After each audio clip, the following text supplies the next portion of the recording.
Friends, megastar Chiranjeevi అభిమానులు మొదటిసారి ఈ ఛానల్ను చూస్తున్నట్లయితే ఈ ఛానల్ను సబ్స్క్రైబ్ చేసుకోవాలని కోరుకుంటున్నాను.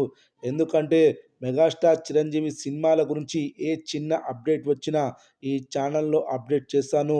మీకు డైరెక్ట్గా నోటిఫికేషన్ రూపంలో రావడం జరుగుతుంది. ఈ ఛానల్ గ్రోత్ కూడా పెరుగుతుంది. ఈ ఛానల్లో సపోర్ట్ చేయాలని కోరుకుంటున్నాను.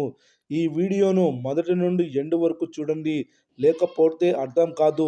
మెగాస్టార్ చిరంజీవి కెరీర్లో కల్ట్ క్లాసిక్గా నిలబడమే కాకుండా టాలీవుడ్లోనే బిగ్గెస్ట్ ఇండస్ట్రీ హిట్గా ఎన్నో సంచలన రికార్డ్స్కి కేంద్ర బిందువుగా మారిన చిత్రం జగదేక వీరుడు అతిలోక సుందరి. 1990లో టాలీవుడ్ నుంచి వచ్చి భారీ సక్సెస్ అందుకున్న సినిమాగా నిలిచిన వాటిలో మెగాస్టార్ చిరంజీవి నటించిన జగదేక వీరుడు అతిలోక సుందరి ఒకటి. ఈ సినిమా చిరంజీవి కెరీర్లో ఓ స్పెషల్ ఫిల్మ్గా నిలిచిన సంగతి తెలిసిందే. 1990 మే 9న రిలీజ్ అయిన ఈ సినిమా అప్పట్లో పెద్ద సెన్సేషనే సృష్టించింది. ఈ ఏడాదికి ఈ సినిమా రిలీజ్ అయి 35 సంవత్సరాలవుతున్న నేపథ్యంలో మేకర్స్ ఈ మూవీని ఈ రోజు రిలీజ్ చేశారు. దర్శకేంద్రుడు కె రాఘవేంద్రరావు దర్శకత్వంలో వచ్చిన ఈ సోషో ఫ్యాంటసీ సినిమాను నిర్మాత అశ్వనీ దత్, వైజయంత్ మూవీస్ బ్యానర్లో ఎంతో ప్రతిష్టాత్మకంగా నిర్మించారు. భారీ అంచనాలతో రిలీజ్ అయిన ఈ సినిమా అశ్వనీ దత్కు మంచి లాభాలను తెచ్చిపెట్టింది.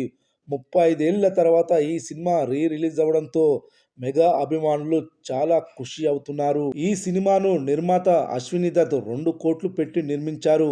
కానీ సినిమా చూస్తే ఇంతటి భారీ సినిమాను కేవలం 2 కోట్లతో పూర్తి చేశారా అనే అనుమానం ఖచ్చితంగా కలుగుతుంది.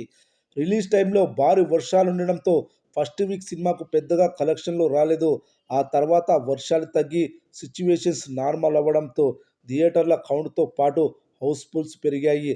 అలా మంచి రన్తో జగదేక వీరుడు అతిలోక సుందరి సినిమా 15 కోట్లు కలెక్ట్ చేసింది.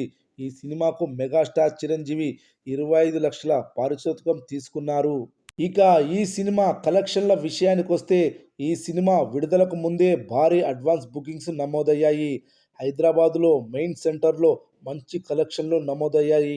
అడ్వాన్స్ బుకింగ్స్ ద్వారానే ఈ సినిమా ₹1,00,00,000 గ్రాస్ లభించింది. జనాలంతా పాకిస్తాన్పై భారత్ ఎలా యుద్ధం చేస్తుందనే ఆలోచనలో ఉన్నారు. అయినా కూడా విడుదలకు ముందు ₹1,00,00,000 గ్రాస్ అంటే మామూలు విషయం కాదు. ఇది బాస్ రేంజ్ అని చెప్పొచ్చు. ఇక ఈరోజు కూడా కొత్త సినిమాలు విడుదలవుతున్నా ఈ సినిమా ఎక్కడ తగ్గకుండా మంచి బుకింగ్స్ నమోదయ్యాయి. ఓవరాల్గా ఈ సినిమా ఈరోజు 31% ఆక్యుపెన్సీ నమోదైంది. ఈ ఆక్యుపెన్సీని బట్టి చూస్తే ఈరోజు 50 లక్షల గ్రాస్ వసూలు చేయనుందని తెలుస్తుంది. అడ్వాన్స్ బుకింగ్స్తో కలుపుకుంటే ఈ సినిమా ఫస్ట్ రోజు 1,50,00,000 గ్రాస్ వసూలు చేయనుందని తెలుస్తుంది. యుద్ధ సమయంలో ఇవి మంచి కలెక్షన్లని చెప్పవచ్చు.